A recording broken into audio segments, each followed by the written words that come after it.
At 11 p.m. in San Francisco, the city beds down. At the international airport, a film company moves out on runway 5. The work is dangerous.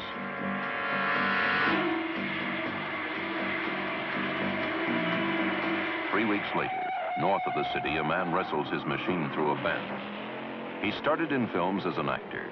Today, he's more involved, deeply concerned with light, deeply concerned as a filmmaker. He's Steve McQueen, and the film is Bullitt.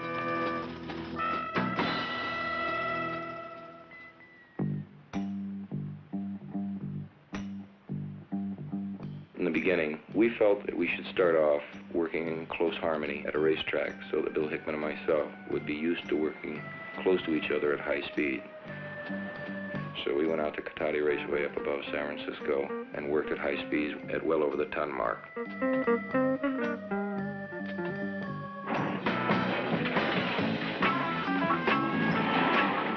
Highly bred cars are capricious. The men who drive, like Hickman and McQueen, are sensitive to every twitch of the wheel. They react with strength and pinpoint timing. It was very hairy, and that's something that I'd want to do real quick.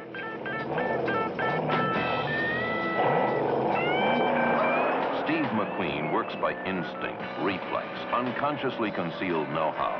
Above all is his reverence to authenticity. This is the story of his commitment to truth. The electric atmosphere of the city's biggest, busiest hospital is given an extra jolt when one of its wards turns into a location for the solar production of Bullitt. The thing we tried to achieve was not to do a theatrical film, but a film about reality. So we did shoot actually in a hospital, and instead of using actors for doctors, we used doctors. Instead of using actresses for nurses, we used nurses. 3 men on a hospital bed probe reality. Writer Kleiner, Steve McQueen, and director Peter Yates.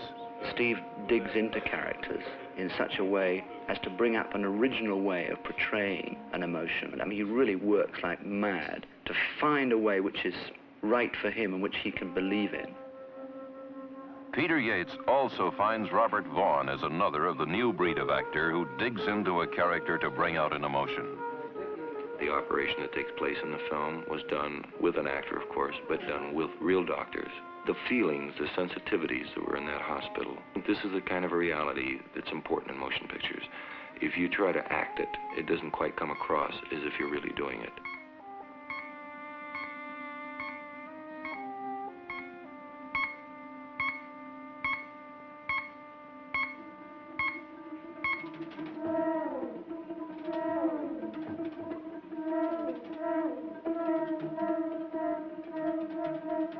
We had the reality we wanted.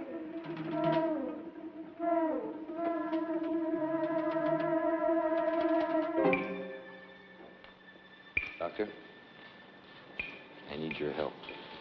What is it? I want this kept open.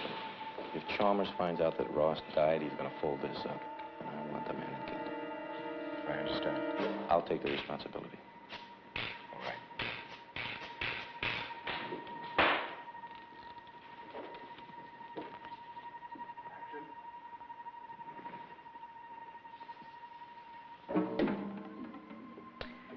What went wrong, Lieutenant? Who else knew where he was? What? Who else knew where he was? What are you implying? Well, they knew where to look for him, and they used your name to get in. Are you suggesting I disclosed his whereabouts? I want to know about Ross. What was the deal you had with him? The deal? Lieutenant, don't try to evade the responsibility. In your parlance, you blew it. To you, it was a job, no more. Were it more, had you the dedication I was led to believe? Believe what you want. You work your side of the street, and I'll work mine. Lieutenant, I shall personally officiate your public crucifixion. Cut it. Shooting a film entirely on location does have its problems.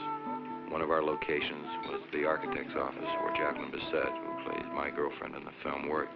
And these people who worked there, of course, were very dubious about a motion picture crew coming in with sound equipment and cameras and interrupting their work.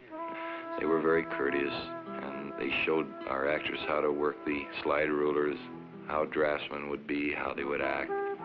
We chose Jacqueline Bisset for the film because I felt that she had a very sincere quality to her. I think when you're choosing a girl to play opposite Steve McQueen, you have to be very, very careful because he doesn't look the kind of man who would have a girl who was in any way painted or presented with a feeling of insincerity.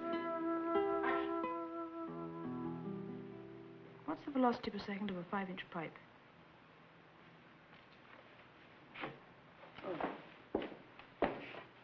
Look to the extreme right. Now go down the column till you find 600. Got it. Now go across till you find the 5-inch pipe column. What does it say? 9.8. Now find me the loss in feet. In feet, huh? 1,800 velocity. Now find me 1,800 gallons per minute and the velocity per second of a 5-inch pipe. What? I lost my place.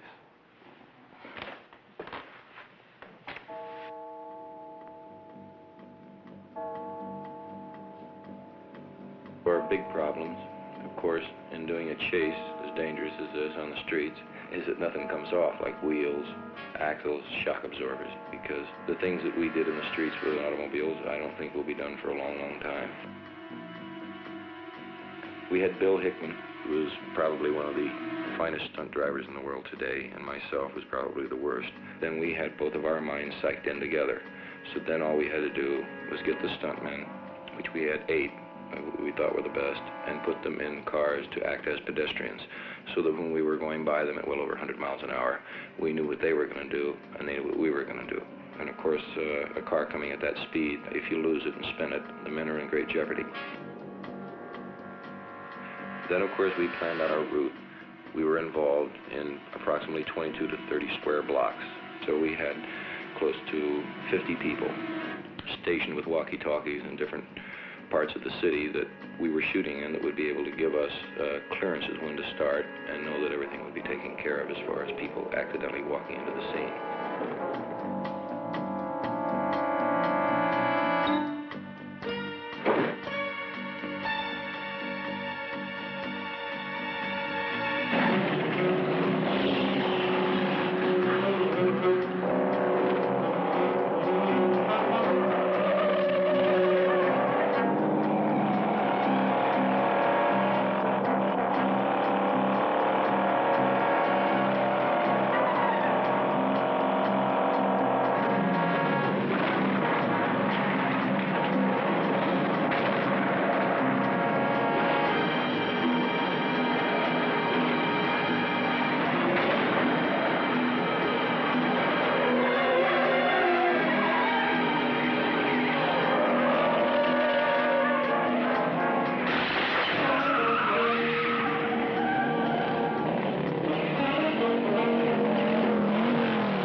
McQueen builds a bond between audience and actor with his concern for reality.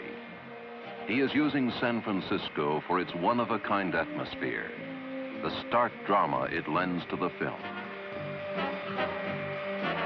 We shot out on the runway, and this again was fairly dangerous because I had to get in front of the airplane and lay flat on the ground and have the wheels go over me.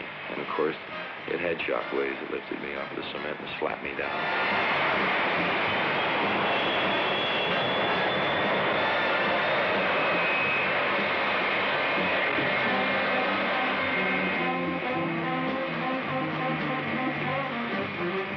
Steve McQueen works for the truth in Bullitt.